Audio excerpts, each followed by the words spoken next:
Part 2. The Book of Enoch, Angels, Demons, and the Apocalypse. While Enoch was resting in his bed sleeping, two extraordinary figures suddenly appeared beside him, greater than any men he had ever encountered on earth. Their faces radiated like the brightness of the sun, and their eyes burned like blazing lamps from their mouths. Fire seemed to emerge, and their garments shimmered with what looked like feathers. Their arms, adorned with golden wings, glowed beside his bedside, saying, "Be of good cheer, Enoch. Do not be afraid, the everlasting God has sent us to you, and today you shall ascend with us into the heavens." They lifted him up, placing him upon their wings, and together they soared above the earth, carried by the clouds higher and higher. They ascended past the air, and still further into the realm of the ether, until they reached the first heaven. There the yellow theme revealed to Enoch man and divine mysteries. He also learned about the moment when the watchers had fallen. Man grew thus multiplied in those days. Many beautiful daughters were born to them, man. These, the sons of God, known as the Watchers, with some believing they were also called the Anunnaki. The sons of God were over the third heaven, saw these women and were filled with desire. They said to the sons of God, known as each other, "Let's choose wives from among the daughters of men and have children with them." Samyaza, their leader, hesitated and said, "I'm afraid you won't all follow through with this, and I alone will be left to bear the great punishment for this sin." But they all responded, "Let's swear an oath together and bind ourselves to this plan so no one backs out." So they all swore together, binding themselves with a solemn promise. There were 200 of them in total, and they descended to earth, landing on the summit of Mount Ardis. They named it Mount Armon, because they had sworn and bound themselves with an oath. There these are the names of their leaders, Setmi as their chiefs: Urakabaramil, Akibil, Tamiel, Ramuel, Danel, Azkiel, Sarakniel, Asael, Armas, Batral, Anan, Zavebe, Samsavil, Ertail, Turel, Yomyael, Araziel. These were their captains, each commanding groups of 10. Together with these leaders, the rest of the angels took wives from among the women of earth. Each chose one, and they entered into them. Defiling themselves, they taught these women magic spells, charms, root-cutting, and introduced them to the knowledge of plants. The women became pregnant and gave birth to enormous giants whose height reached thousands of feet.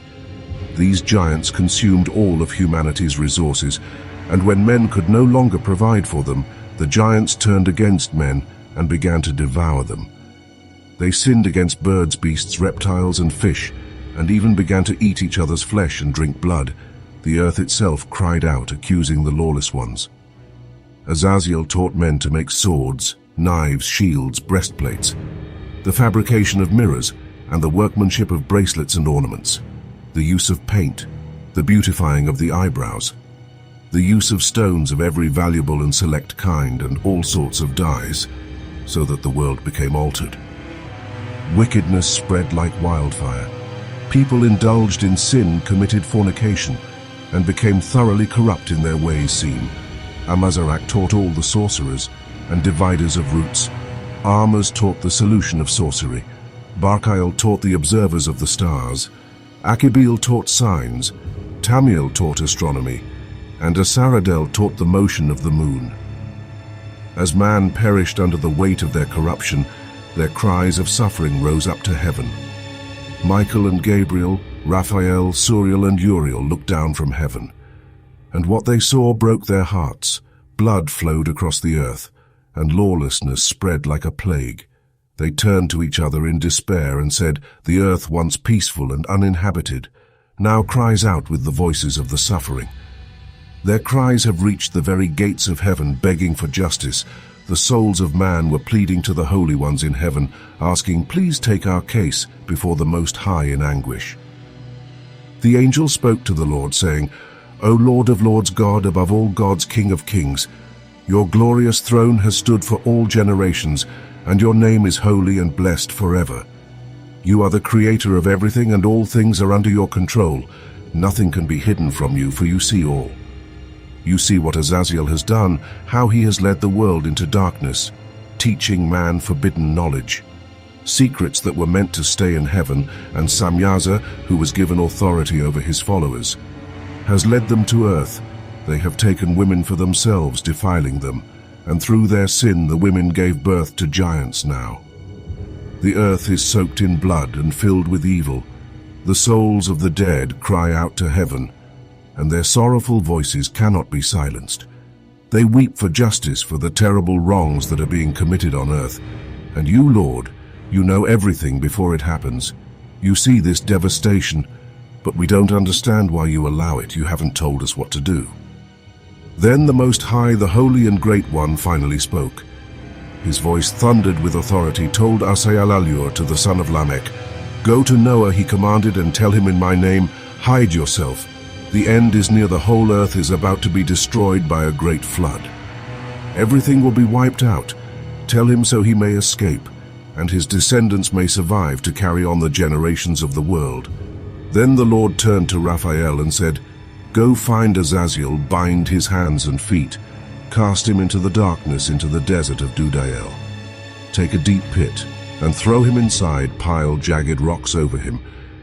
Let him remain there buried in darkness, so he may never see the light again. He will stay there forever, and on the day of final judgment he will be thrown into the eternal fire. But now heal the earth, cleanse it from the corruption brought by the angels, announce the healing of the land, so that not all man will perish from the secrets the watchers revealed." The whole earth has been ruined by what Azazel taught, so let him bear the weight of all sin. The Lord spoke to Gabriel with a heavy command, "Go forth against the unholy offspring, the rebellious and corrupt, destroy the children born from sin. The children of the fallen watchers, set them against each other. Let them battle and wipe each other out, for their days are numbered, and they will not live long." He continued, "And as for their fathers, the watchers, let no plea they make on behalf of their children be heard. They had hoped for eternal life, thinking thereof." The Book of Enoch offers a fascinating glimpse into the religious and cultural landscape of the ancient world. Its exclusion from the Bible only adds to its mystique. By exploring its pages, we gain a deeper understanding of the development of theological thought and the enduring power of apocalyptic visions, here in Part 2. Let's aim high. Help us reach our goal of 2,000 subscribers and followers. Comment "I subscribe" or "followed," and we'll give a shout out to as many of you as possible. Thanks for watching. Until next time, stay curious, stay skeptical, and stay aware.